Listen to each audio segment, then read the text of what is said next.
It's 2017. I can hardly believe it. And this time of year, we're always evaluating kind of who we are and where we've come from and where we're going and, what we want for our lives moving forward.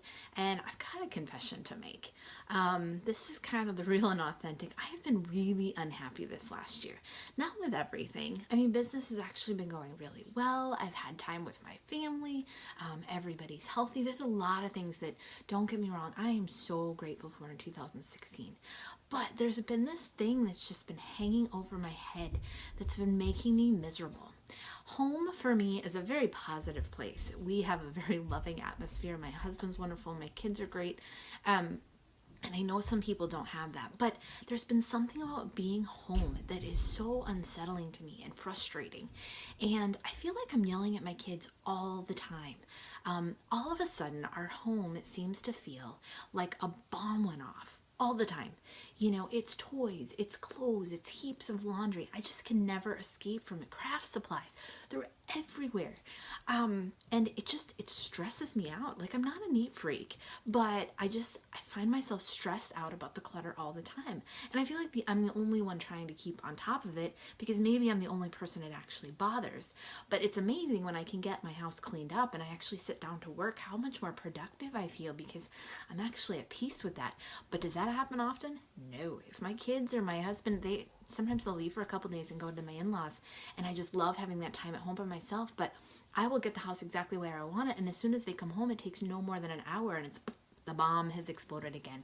And I had no idea how stressful this had really become for me. Until I watched a documentary recently on minimalism and just realizing how much we have as middle-class Americans. That's me. We just have so much stuff. We can't park cars in our garage. And I kept blaming it on the fact that our basement flooded twice and we were constantly moving stuff up and down. And we had an intern living with us, and so we had to move stuff out again. It's a constant transition. But you know what? That's not it. The fact is we have too much stuff. When my husband and I moved into this house 8 years ago, we moved in with a bed, a rocking chair, and some clothes. This house felt enormous.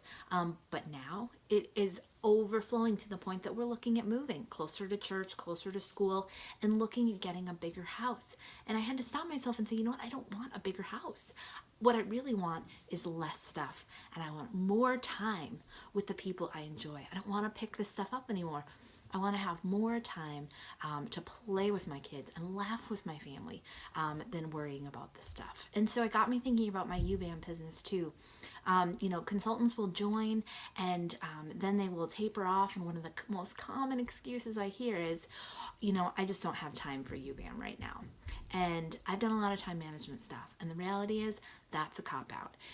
You do have time. We have time for what's important to us. And so basically what you're saying is when you don't have time is that it's not a priority in my life. The amount of time I spent probably cleaning up my house is more time I could spend on my U-Band business, making it way more successful and bringing in a greater income that will actually do some really great things for my family and provide some awesome travel opportunities. That's kind of our thing for 2017.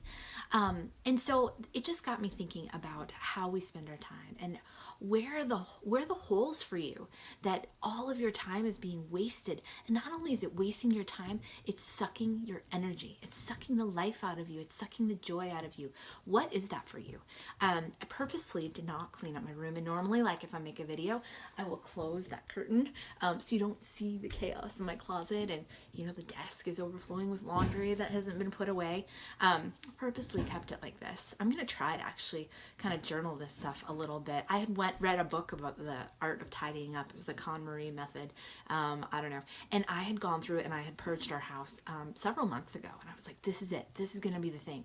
And I had gotten rid of about probably 10 boxes worth of stuff. It's crazy, but realizing how much I still have that I don't need and I don't use.